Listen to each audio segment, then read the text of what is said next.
Hey everyone, it's Kristen. So really this video was supposed to be for yesterday, but between like church and the Super Bowl, I kind of forgot. So, oh, and yeah, Saturday it was like 80 degrees and then it dropped down to 40. So I'm wearing my favorite hoodie again since I got cold again all of a sudden. So for this,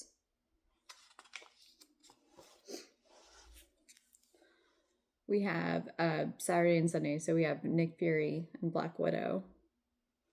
So what's interesting about this is that the MCU Nick Fury is from the Ultimate Universe that Marvel debuted in. I think it was pretty. I'm pretty sure it was early 2000s, like 2001, 2002. Um, and they actually based that Nick Fury on Samuel L. Jackson, and then for him to be cast as Nick Fury in the MCU, it's kind of like full circle. And I I don't know, weirdly enough, like I always looking back now at, the original Nick Fury, I always thought he looked kind of like David Hasselhoff. Like I don't know if you guys, thought that. But then I learned there's actually a movie, Nick Fury Agents of S.H.I.E.L.D., that was made for TV that stars him as Nick Fury. So I thought that was kind of interesting. Um, I've never seen it. I didn't really even know about it, honestly. So I looked it up to try to find where to stream it, and I couldn't find it. So I don't know. Have any of you seen that movie? Is it really bad? Is it really like cheesy, corny, or whatever? I mean, I imagine it probably maybe is, but I still want to see it because now I'm curious, very curious. And it's interesting because of course Nick Fury was, basically in charge of the Howling Commandos, and you'd think, okay, that's World War II though. How is it possible, that now he's still around all these years later? Well, apparently he was given this elixir, like I think it's called the Infinity Elixir by a doctor after he was in a landmine explosion. So that saved his life and basically prolongs his life, slows the aging process. And apparently, this doctor would blackmail him every year, for more potion, more elixir, make him pay a whole lot of money. So that's why he's been around like so long, basically just as long as almost Captain America. And they're, granted, of course, Nick Fury is older, in appearance, than Captain America, but yeah, that explains why. And then for this one, I thought this was interesting because the next stamp is this one. It's a Baulder, Hogun, and Fandral. I was like, I wanted to say Fangdrawl, but Fandral.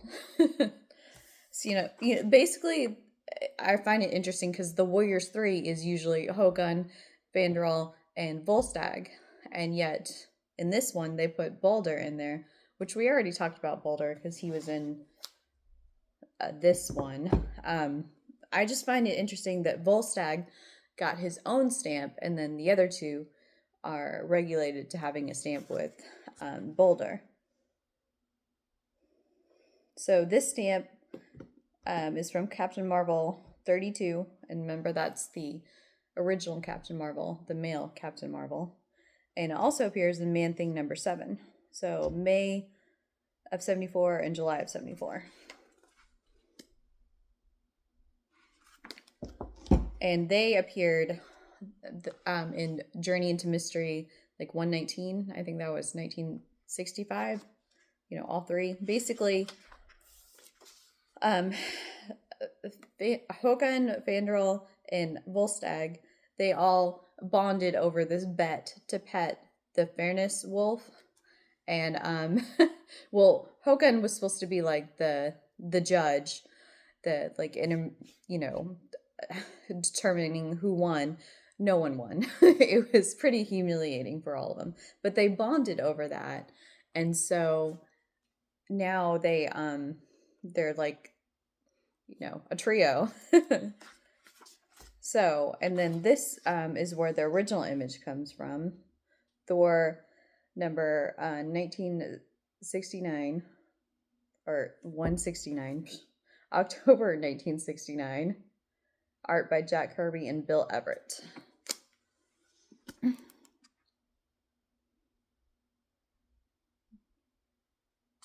So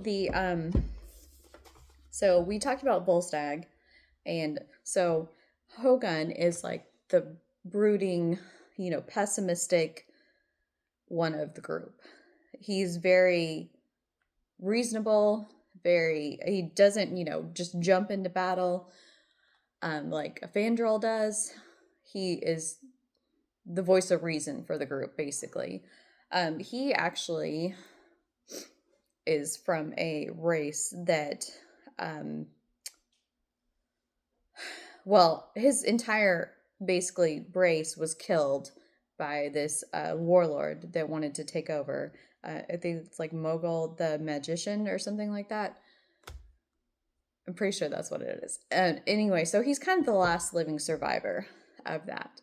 And so he bonded, like I said, with the two Volstagg and Fangdrol over this bet that they had between each other about who could pet the Fairness Wolf. Though nobody succeeded at. And then Fangdrol, he is the, like dashing swashbuckler, ladies' man, super brave, kind of charging into battle sort of guy. And he's like, both of them are skilled in hand-to-hand combat and weapons, and they're both really good horsemen, him and Hogun. And he's very optimistic, especially when it comes to ladies, because he, like I said, he fancies himself a ladies' man. He was actually portrayed by Josh Dallas in the Thor movies, which I was excited to see because Josh Dallas, I know him from Once Upon a Time. He played Prince Charming. I mean, I love that series. I watch it at least once a year just because I love. Hi, Dazzler. I love fairy tales and the fantasy aspect of it. Oh, just a little pass by. Doesn't want to be on camera, but she's just like, "Hey, I'm still." Oh, there she goes again. She's like, I'm here." You're so cute. So anyway, I just, like I said, thought it was interesting that Volstagg got his own stamp, and then the three of them were in a stamp together without him.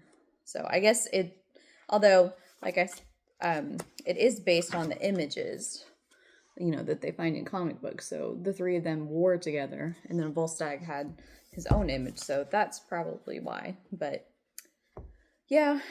Oh, and then with the whole Nick Fury Black Widow thing, you know, Black Widow is like Nick Fury's, one of the most trusted like assets. And I think I've talked about this today or before, but I was really disappointed that they released her movie after, Endgame. Because, at that point, everyone was like, who cares? We already know that she died, so this movie has nothing to do with the current, MCU universe, so who cares? And of course, there was, I think, during the start of COVID, and then they had issues, like, they weren't sure if they were just going to stream it or release it in theaters, or it just was kind of a huge mess. So I feel bad for everyone involved in that movie that movie didn't get a proper chance to shine. I thought it was enjoyable. I liked it. I didn't like what they did to Taskmaster, though. Taskmaster is an awesome villain. Just, basically can learn any skill, any weapon, learns your moves, copies them, anticipates what you're going to do. Just an awesome villain. And they kind of made, it wasn't even that they, gender swapped Taskmaster and turned him into a girl. They made him not a great villain. Like, he was just kind of like, he was there, she was there, and just, I mean, and that seems to be an issue, is that, like, in Love and Thunder, Gore barely in the movie wasn't really, like, he killed, like, one god, I think, when he's, like, Gore the God Slayer or something like that. So I feel like some of these villains, they don't allow them to develop properly in the movie, and then it's kind of a letdown when you see them, on screen, because they're not as cool as in the comic books, not as tough or powerful as they are in the comic books. So anyway, just, I feel bad for people that were involved in that movie, because, but now we're going to see, some of those people from that movie in Thunderbolts. That trailer happened during the Super Bowl, which it was, a very short trailer. So I still, for the most part, of course, I know what the movie's about, but I feel like they should have added a little bit more into that trailer so that other people who have no idea what that's about could kind of understand it better. Because granted, of course, you don't want to give away too much in a trailer, but I just felt like they could have just put a teeny bit more in there so that, I don't know what that was. Something fell. Probably Dazzler. Anyway, because I was watching the Super Bowl, with my family, and my dad turned to me and he was like, "What is that about?" Like, he didn't understand the concept, because he doesn't read comic books or anything or know anything about it. He knows what he knows because of me. And of course, we hadn't talked about them because, they didn't come up. Well, pretty much the only time we talk about superhero stuff is when a new movie comes out. So he didn't know anything about them, and he didn't really understand the concept of the movie based on that just short trailer. So I feel like, of course, they're going to come out with more trailers, so they'll probably explain it better then. But anyway, just my 2 cents, I guess. I mean, you have, during the Super Bowl, biggest, one of the biggest stages ever for commercials, and I don't feel like that trailer was intriguing enough to get people to want to know more. Because, like I said, my dad was like, "What is that about? It doesn't look that, it doesn't look that good. Like, it didn't pique his interest enough for him to really be like, oh, I want to go see that." That's all I'm saying. So anyway, of course I'm going to go see it, but like I said, I feel like they could have done a little bit more with that. So anyway, I will see you guys tomorrow, probably tonight with the kitties. And at least Dazzler made a brief appearance today, because she hasn't, sat in for one of these videos in quite a while. I feel like since I do them so often now, she's just like, no big deal. So anyway, I will see you guys tomorrow for sure. And until then, bye.